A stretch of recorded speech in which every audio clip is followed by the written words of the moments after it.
Welcome to the InfoWars Nightly News. It's Friday, December 6, 2013. I'm Gigi Arnetta, and here's what tops our news tonight. Tonight on the InfoWars Nightly News, China is making big moves towards a world offensive. Plus, Army Colonel vows to pry guns from our cold, dead hands. Then, Fukushima hysteria in Japan leads to fascism. All that and more on the InfoWars Nightly News. The Chinese media is bragging about building a Death Star on the moon. A report in the China Times brags that China's launch of the Long March 3B rocket earlier this week is all part of a plan to make the moon some kind of Death Star, which the People's Liberation Army could launch missiles against any target on Earth. Experts in China are wargaming how the moon can be transformed into a deadly weapon. Like the Death Star in Star Wars, the moon could hypothetically be used as a military battle station, and ballistic missiles could be launched against any military target on Earth. Various weapons testing sites could be established on the moon, and noting that the launch of the Long March 3B rocket is the start of a more ambitious program. Recently, China flexed their military muscle by sending warships to the edge of Syria and also putting a surveillance ship in Hawaiian waters. Our warships rival U.S. Navy, brags Chinese PLA. Now, shortly after the PLA's Death Star report, they started bragging about how their warships could trump our U.S. Navy warships. Amidst tensions with the U.S. over the disputed islands, the Chinese PLA is bragging that its aircraft carrier combat task force can be just as good as the U.S. Navy. The report heralds that their battleships will transform its firepower to a level, and I quote, very close to a U.S. aircraft carrier battle group in its heyday. Beijing has plans to supplement the combat force with a further 2 destroyers, an assault nuclear submarine, and 1 supply ship. Beijing has announced that it has begun mass producing and delivering its J-15 carrier-based multi-role fighter jet. Following China's announcement that it would impose an air defense zone over the region, Washington called Beijing's bluff by flying 2 unannounced B-52 bombers through the area just days later. So they've called each other's bluff, and now Biden seems to be compromising to China. The establishment of a new air defense identification zone has, to state the obvious, caused significant apprehension in the region.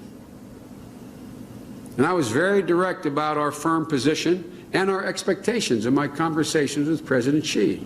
The United States has a profound stake in what happens here, because we need, and we are, and will remain a Pacific power, diplomatically, economically, and military.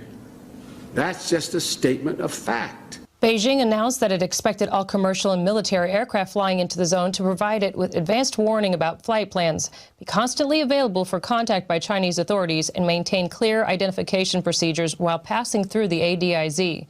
Failure to follow any of these rules, the Chinese said, will elicit defensive emergency measures. So for all the progress that the U.S. has made condemning the Chinese in this decision, Joe Biden has gone over to Asia and said, well, we should really compromise.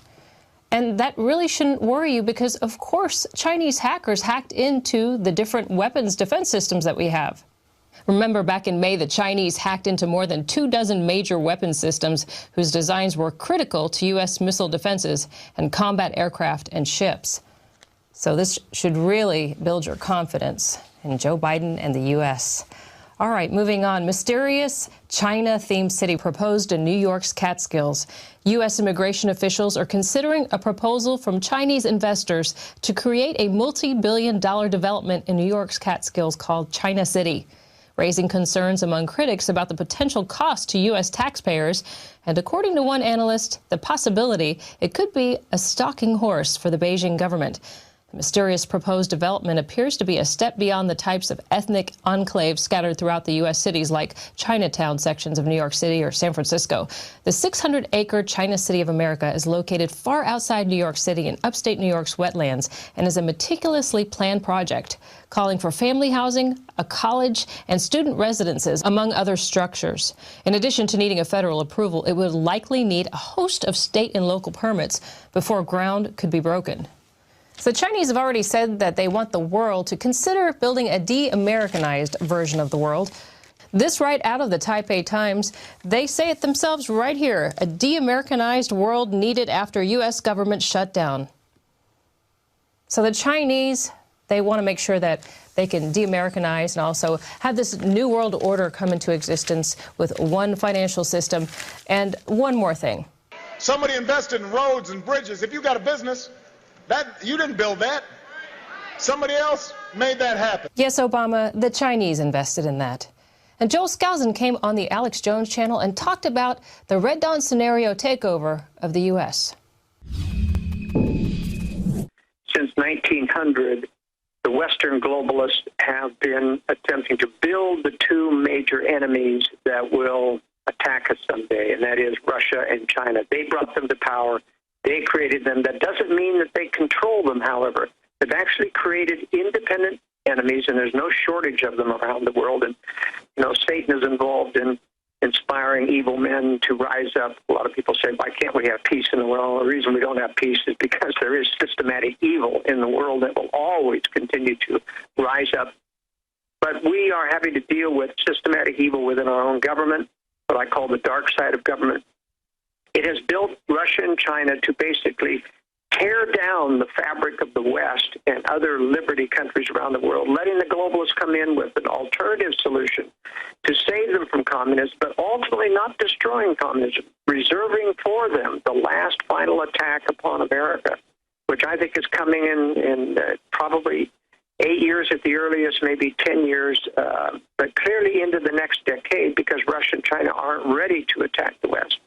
The entire political theater about China wouldn't dare attack us because we're their lifeblood of commerce isn't true at all. China, in fact, intends to take over the West, run its own new world order, impose its dictates upon us, and actually own the markets, not be hostage to the Western markets, but own the markets.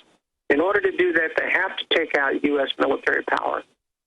But one of the interesting things they intend to do is not attack civilian cities. And this runs counter to what has been revealed or allowed to be leaked by the official China news agency about the attack plans on America, showing attacking major cities in the east and seeing that fallout rise into the west, into the east.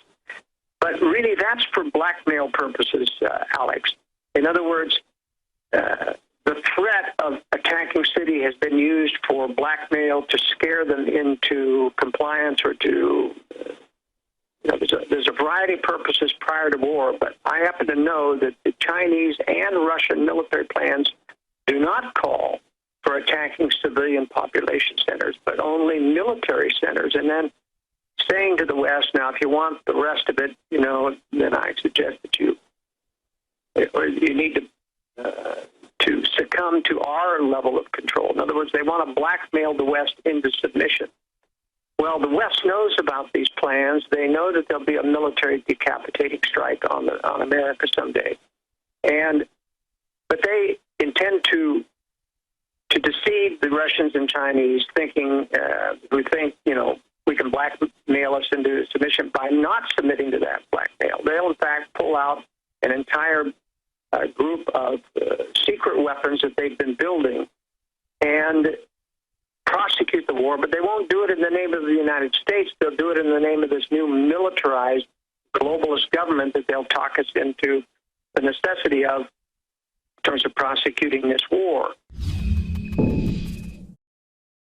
Hi, I'm InfoWars reporter Leanne McAdoo, and as we age, it is inevitable that we may experience a slowdown in vitality, energy, sexual drive, and overall well-being. The reality is that in addition to the natural aging process, the experts admit that our body is continually being hit with a barrage of what's known as gender-bending chemicals, and that's just for starters. So avoiding these chemicals has always been really important to me, and that's why I was so excited to speak with Dr. Edward Group about what's really going on, specifically to find a solution to the root issue. And what I found was that as experts around the world are now revealing, core hormone levels in many men and women are dropping, but especially men. Testosterone, growth hormone, DHEA, all are being affected. Introducing InfoWars Life Super Male Vitality, fusing herbs and other essential ingredients to help support your body's natural hormone balance. Developed by Dr. Edward Group and produced at a highly accredited natural products manufacturer, Super Male Vitality is designed to aid the body in ways that may support normal testosterone levels in men, Focus on improving your sexual vitality with the stimulation of libido and sex drive. Deliver hard-hitting benefits while completely free of GMOs, gluten, and harmful ingredients. And it's all made here in the USA and supports our operation. Single men, married men, I recommend that you get a hold of InfoWarsLife.com Super Male Vitality today, and your woman won't be disappointed.